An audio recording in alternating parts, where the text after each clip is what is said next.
Salve Maria Santíssima, bom dia. Vou estar meditando com você o texto do Funton Shin, grande arcebispo, homem muito sábio, meditando sobre Nossa Senhora. 5 dias antes, Nosso Senhor fez uma entrada triunfal na cidade de Jerusalém. Gritos de triunfo soavam em seus ouvidos, ramos jogados aos seus pés, enquanto ecoava hosana ao filho de Davi e louvores aos santos de Israel.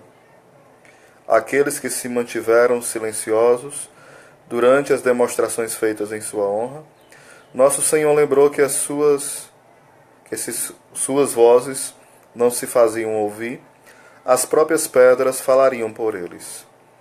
Esse foi o dia de nascimento das catedrais góticas. Ele vai falando assim, né, que as catedrais, elas expressam a voz de Deus, de tão belas que elas são, e ali mostra toda a sacralidade, né, algo muito belo as catedrais. Ali existe toda uma mística, toda uma espiritualidade. Por isso que ele fala, né, quando Jesus fala que se eles não falassem, as pedras falariam, nas catedrais as pedras falam pela beleza, pela arte, por toda a mística da construção, né?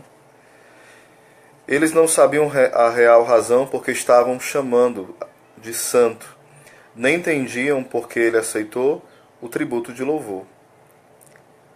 Eles pensaram que o aclamavam como um tipo de rei terreno, mas Jesus aceitou a demonstração porque de fato iria ser o rei de um império espiritual. Ele aceitou seus tributos, hosanas, seus gritos de louvor, porque ele estava indo à sua cruz como vítima. E toda vítima deve ser santa. A própria palavra hóstia, né, quer dizer vítima. Quando a hóstia não está consagrada, nós não chamamos hóstia. Nós chamamos partículas, né, as partículas não consagradas. E toda vítima deve ser santa. Santo, santo, santo. 5 dias depois, verificou-se o santo da missa do Calvário. Mas, naquele santo da sua missa, Jesus dirigiu-se àqueles que já eram santos, à sua querida mãe e ao seu bem-amado discípulo João. Palavras tocantes foram essas: mulher, eis aí teu filho, eis aí tua mãe. Ele estava falando neste momento aos santos. Ele não precisava da intercessão deles, pois ele era o Santo de Deus. Mas nós temos necessidade de santidade, pois cada vítima da missa deve ser santa, imaculada, sem mancha. Mas como podemos ser santos e participantes no sacrifício da missa? Jesus nos deu a resposta: colocar-nos sob a proteção de sua Mãe Santíssima. Ele se dirige à igreja e a todos os seus membros, na pessoa de João, e diz para cada um de nós: eis aí tua mãe. É por isso que ele se dirige a ela como mãe. Não como mãe, melhor dizendo, mas como mulher. No caso, quando Jesus ele está ali crucificado, fala a palavra de Deus que ele viu sua mãe. Olha aí, ele viu. A relação de mãe e filho ali não morreu. Mas ela se expande. Ela se estende à igreja, na pessoa de João. Vai falar São Tomás de Aquino e outros santos doutores que Nossa Senhora, ela deu à luz a Cristo sem dor. Vai falar também outros santos que Cristo, ele nasce de Nossa Senhora e Nossa Senhora não sente dor. O Cristo cabeça. Porém, o corpo místico de Cristo, ele é gerado ali na dor de Nossa Senhora. A espada que transpassa o coração de Maria, ela gera o corpo místico de Cristo na dor fecunda, na dor oblativa. Então, como isso é belo, né? Essa dor que é fecunda, que não é vazia, essa dor que gera grandes frutos, abundantes frutos. Continuando a meditação do Funton Shin.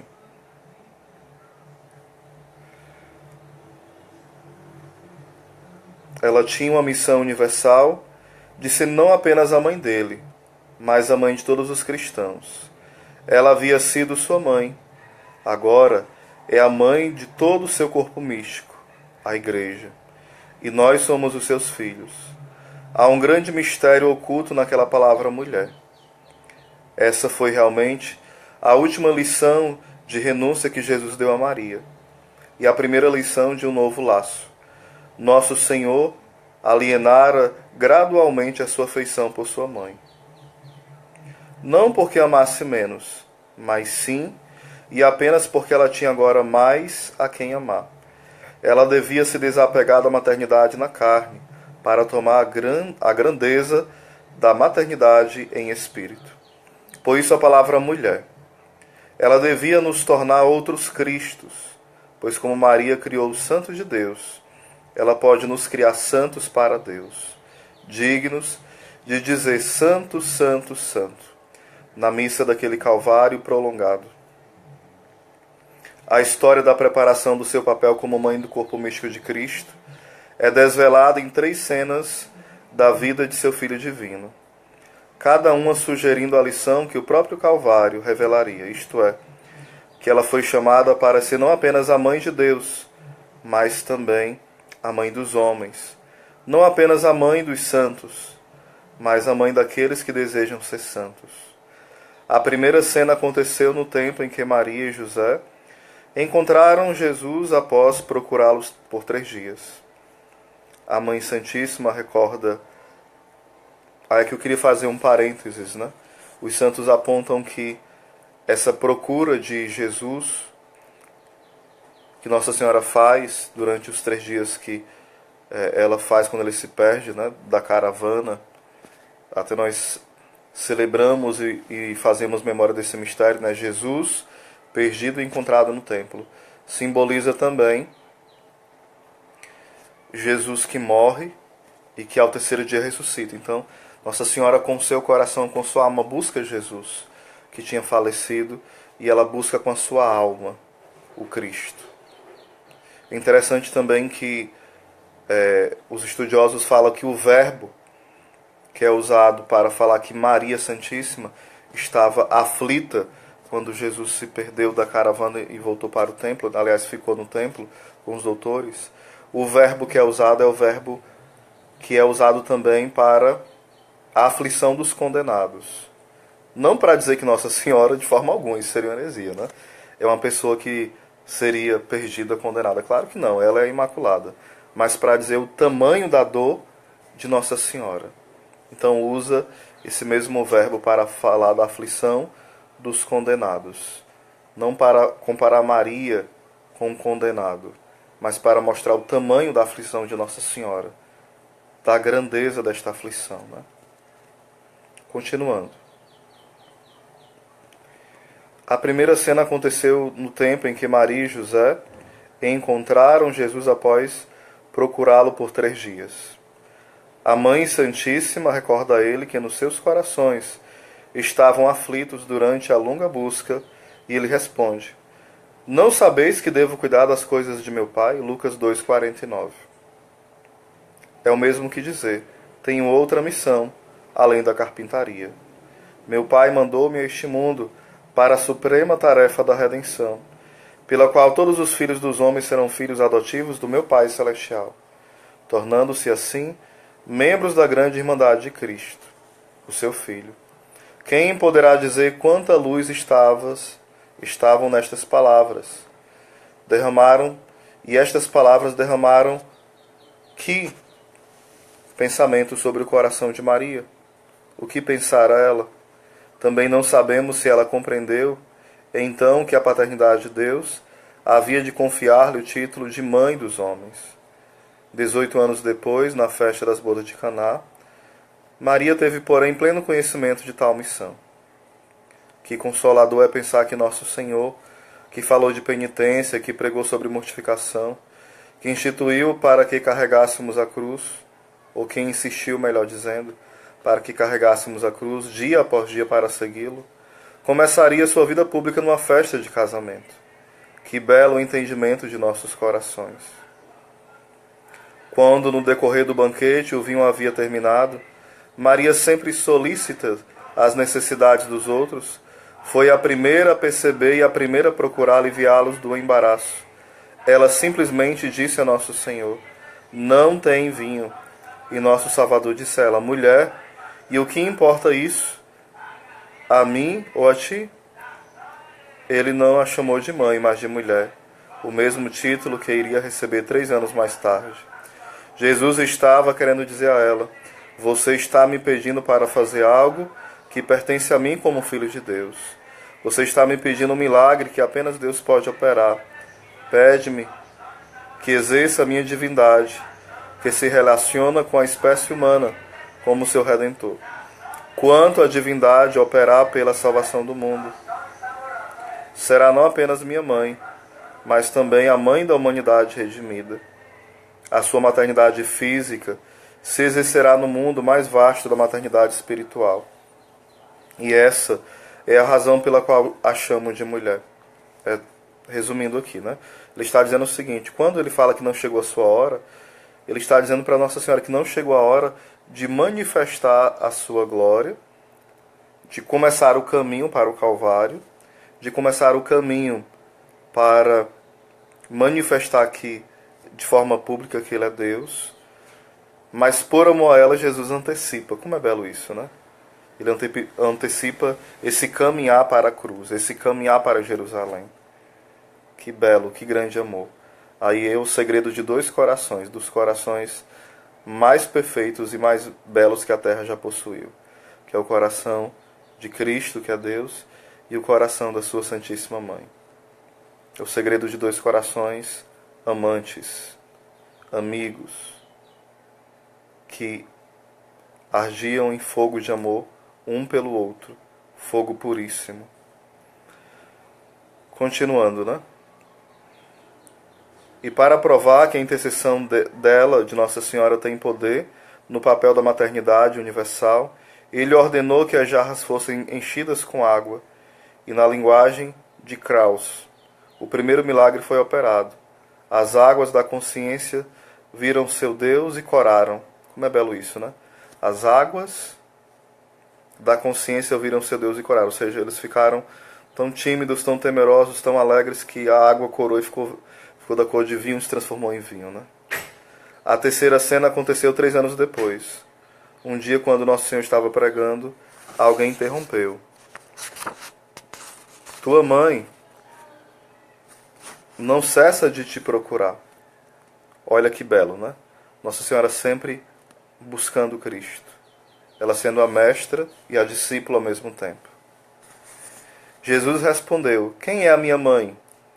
E estendendo as mãos para os seus discípulos, disse: contemplai minha mãe e meus irmãos, pois todo aquele que fizer a vontade de meu Pai que está no céu, esse é meu irmão, minha irmã e minha mãe.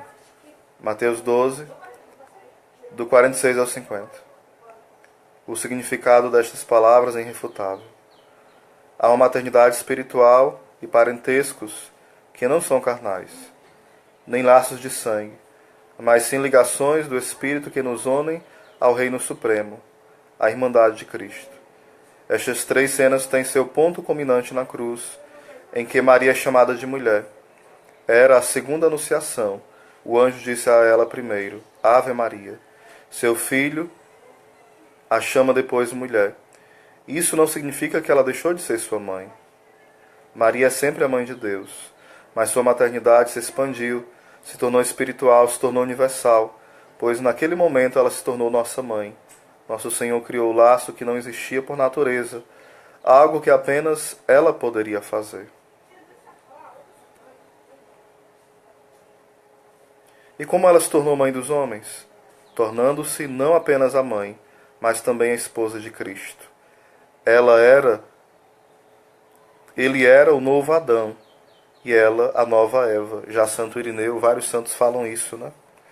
E como Adão e Eva geraram sua descendência natural, que somos nós, assim também Cristo e sua mãe geraram na cruz sua descendência espiritual, que somos nós, filhos de Maria, ou membros do corpo místico de Cristo. Ela deu à luz o seu filho primogênito em Belém, Perceba que São Lucas chama Nosso Senhor de primogênito, não porque Nossa Senhora teria outros filhos segundo a carne, mas apenas porque ela teria outros filhos de acordo com o Espírito. Aquele momento em que Nosso Senhor disse a ela, mulher, Maria se tornou, em certo sentido, a esposa de Cristo e gerou no sofrimento seu primogênito no Espírito. E seu nome era João. O segundo filho, não sabemos quem foi. Talvez tenha sido Pedro, talvez tenha sido André, mas de qualquer forma somos os milhares e milhares de filhos daquela mulher aos pés da cruz. A troca foi realmente desvantajosa para aquela que recebeu o filho de Zebedeu, em vez do Filho de Deus. A nossa vantagem foi, porém, maior, pois, ao passo que Maria não adquiria mais do que filhos insubmissos e tantas vezes rebeldes. Nós obtínhamos a mais amável das mães, a mãe de Jesus. Nós somos filhos de Maria, literalmente filhos. Ela é nossa mãe, não por um título de ficção, não por um título de cortesia. Ela de fato é nossa mãe, porque ela suportou naquele momento particular de dor o parto de cada um de nós. E porque nosso Senhor deu Maria a nós como mãe. Qual o motivo? Porque ele sabia que nunca poderíamos ser santos sem ela. Jesus veio até nós por intermédio da pureza de Maria. E só através da pureza de Maria Santíssima conseguiremos chegar a ele. Não há santos longe de Maria. Cada vítima que faz parte daquele altar sob as espécies de pão e vinho deve proferir o confíteo e se tornar uma santa vítima. Mas não há santidade sem Maria. Percebam que quando aquela palavra foi dita à nossa Divina Mãe, havia outra mulher que estava prostrada junto à cruz. Já repararam que praticamente toda a representação tradicional da crucificação sempre mostra Madalena de joelhos aos pés da cruz? Perceberam isso? Mas nunca vimos a imagem da Divina Mãe prostrada. João estava lá, e ele diz no Evangelho que ela ficou de pé. Ele a viu de pé. Mas por que ela ficou nesta posição? Para estar a serviço de nós, pois está no papel de nossa mãe. Se Maria estivesse prostrada por terra naquela hora, tal como Madalena, se ela tivesse sequer chorado, a sua mágoa teria tido um consolo. É o coração que não consegue encontrar consolo nas lágrimas e não tem uma pausa emocional. Ele que é esmagado. Essa dor foi por parte do nosso preço. Fez parte do preço da nossa compra, pago pela nossa corredentora, Maria, a Mãe de Deus. Por querer que ela fosse nossa mãe, nosso Senhor a deixou na terra depois de ter subido aos céus, para que ela pudesse ser mãe da igreja nascente. A igreja nascente necessitava de uma mãe, assim como o menino Jesus.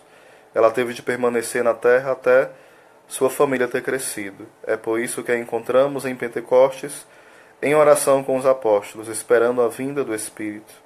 Ela foi mãe do corpo místico de Cristo.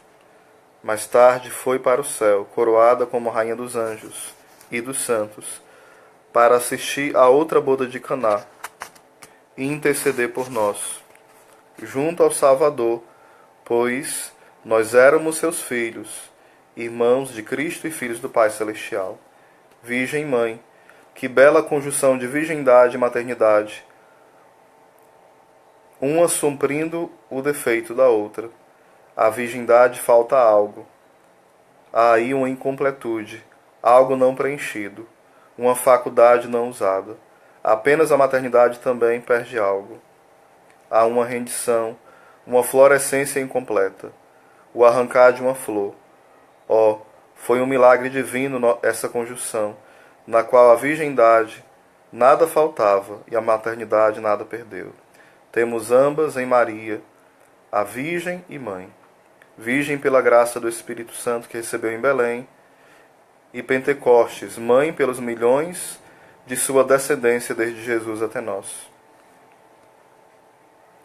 Não há como confundir Nossa Senhora e Nosso Senhor. Nós veneramos nossa mãe e adoramos nosso Senhor. Pedimos a Jesus aquelas coisas que apenas Deus pode dar: misericórdia, graça e perdão. Pedimos que Maria interceda por nós a Ele, especialmente na hora de nossa morte. Por causa da proximidade que ela tem de Jesus por vocação, sabemos que o Senhor escuta especialmente os apelos dela. A nenhum outro santo podemos falar como uma criancinha fala a sua mãe, pois nenhuma outra virgem ou mãe ou mártir ou confessor jamais sofreu tanto por nós como ela sofreu. Ninguém jamais firmou tão solidamente proteção e amor a nós.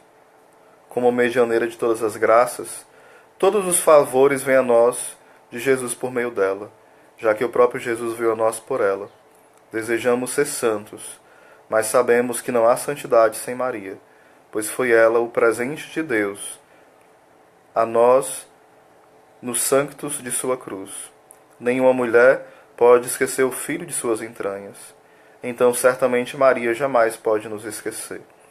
É isso que sentimos profundamente em nossos corações, toda vez que vemos uma criança inocente na fila da primeira comunhão, ou outro pecador penitente tomando o seu caminho à cruz, ou um coração esmagado suplicando que a água de uma vida desperdiçada seja alterado para o vinho do amor de Deus.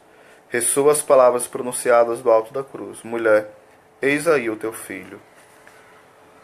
Funton Shin, servo de Deus. Que Deus abençoe sua vida este sábado, que possamos cada vez mais nos aproximar da Santíssima Virgem Maria. Amém.